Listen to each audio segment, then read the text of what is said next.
Now from Omaha's news leader, this is a special Commitment 2024 Chronicle.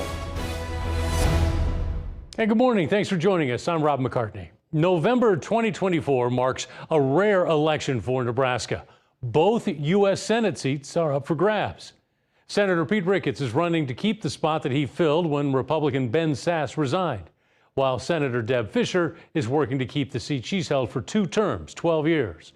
Their opponents, Preston Love and Dan Osborne, are both running on platforms they say will give the state new representation in the U.S. Senate. So this morning, we're speaking with all 4 candidates about their plans and asking them why they should get your vote. So to choose which candidate goes first in these interviews, we flipped a coin, literally. And that coin toss resulted in the challenger going first, the incumbent second. So we begin with Dan Osborne, who is running against Senator Deb Fischer. He is an independent and adds that he can't fit himself in a blue or red box. I asked him how he thinks he can win in a state where 49% of registered voters are Republican. Well, I'm not a Democrat. I'm not registered nonpartisan. I have been registered independent from the time I could register to vote. I've never been able to put myself in a tiny little red or blue box. And, you know, I think it's the broad stroke message that's resonating with Republicans, Democrats, and nonpartisan people alike, and whoever the 2% are that are in that party affiliation. But, you know, it goes down to the fact that we're not taking corporate dollars. Robin Williams, a comedian, said it best when he said our politicians should be wearing NASCAR jackets with patches of their sponsors so we know how they're going to vote. My opponent is certainly no different, but we are being different. We're not taking corporate dollars. My average donation is $35. And so this grassroots campaign truly is powered by the people, the way the founding fathers intended this to be, a government for and by the people. And that's the message that's resonating. So they're going to know that when I approach an issue or a policy, it's going to be objectively based off of what the people of Nebraska believe and what I believe, and not who's giving me money. Are there any issues that you won't compromise on?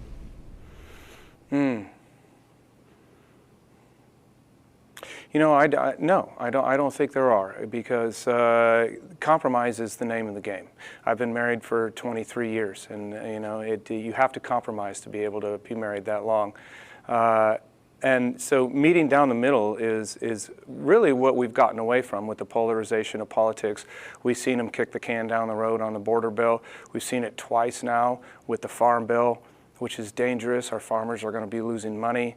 And that's because people want to play politics with stuff. So I'm absolutely willing to compromise.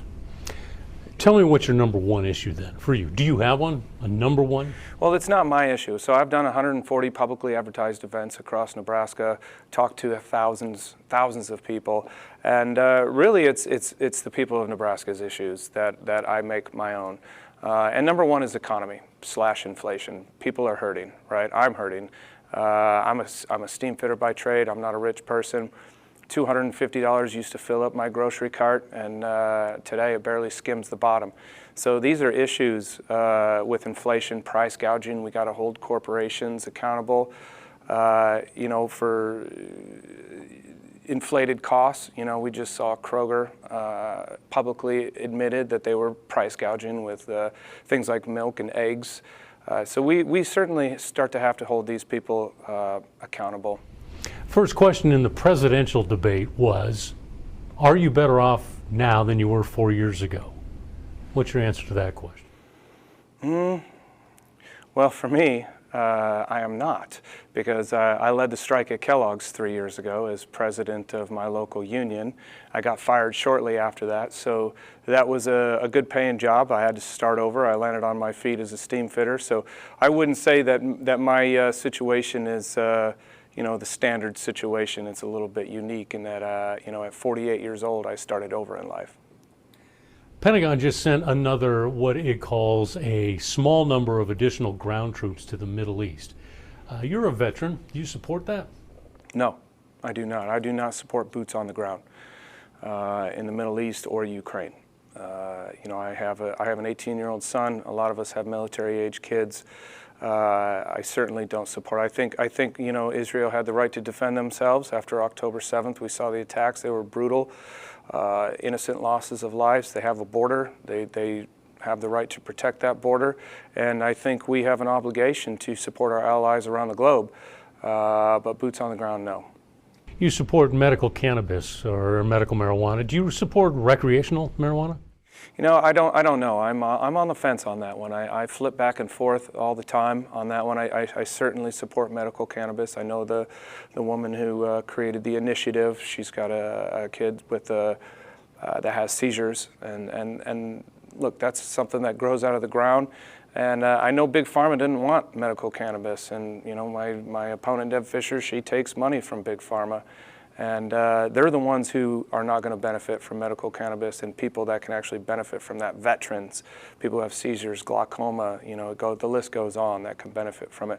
But as far as recreational goes, I teeter back and forth on that one. Who are you going to vote for president?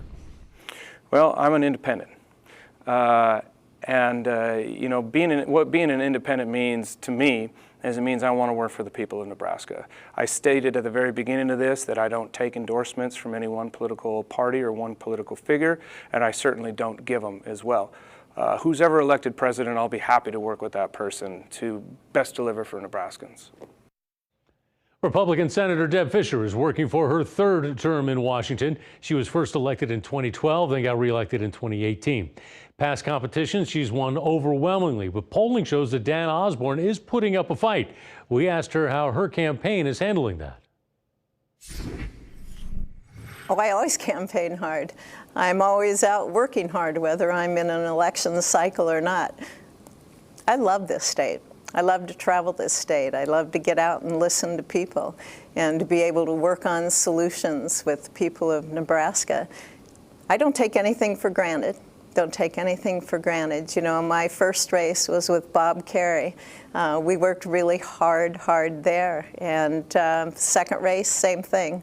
I run like I'm 20 points behind, and it's a conservative state. I'm a conservative senator, and people just need to remember that, and we'll get this done. You say you run like you're 20 points behind. Your opponent actually had a poll that shows him even or if not ahead. What does your polling show? You know, it's a tight race. You know, I'm honest about that. This is a tight race. But we're out there working hard. We're giving our ads, getting our ads up. We're pointing things out about my opponent, who I think is trying to fool Nebraskans, to be honest with you. Is there an issue that you won't compromise on? Oh, I think when you have such core values, like life, I am pro-life. I have supported exceptions for the life of the mother, for rape, for incest, but I am pro-life. I don't hide from that. That's very important. That's one of those issues that you should be honest on. And I think when we look at those core values that we hold as individuals, you don't want somebody to compromise on that. That being said, to get anything done in the United States Senate, though, you've got to be able to work together. And I've been very successful in getting things passed in the Senate. And to do that, you have to work across the aisle. Presidential debate. The first question was, are you better off now than you were 4 years ago? How do you answer that question? No, definitely not.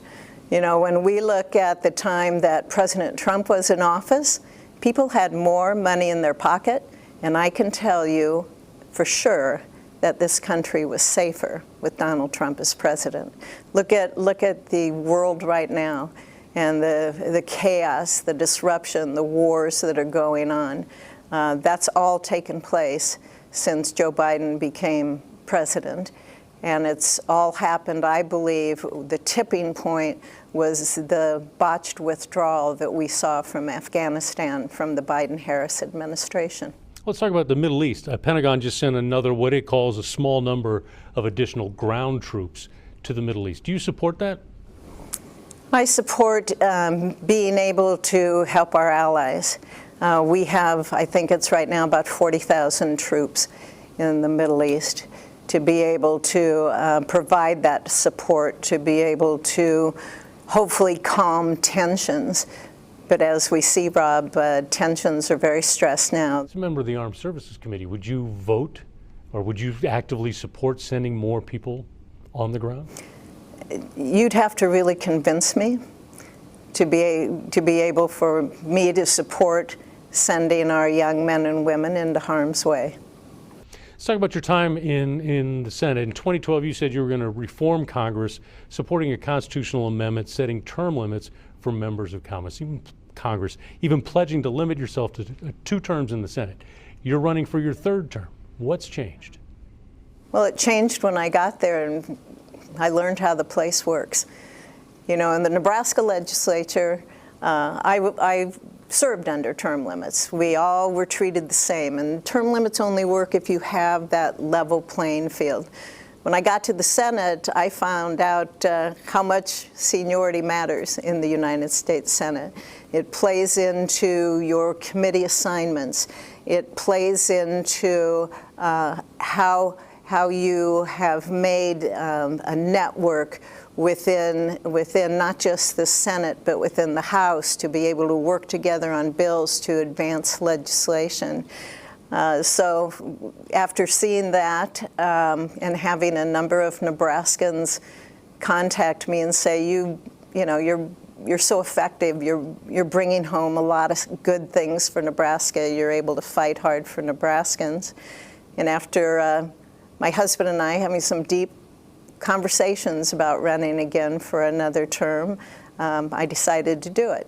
I decided that I wasn't going to leave Nebraska out. Next here on KETV News Watch 7's Chronicle, the race for Nebraska's other Senate seat.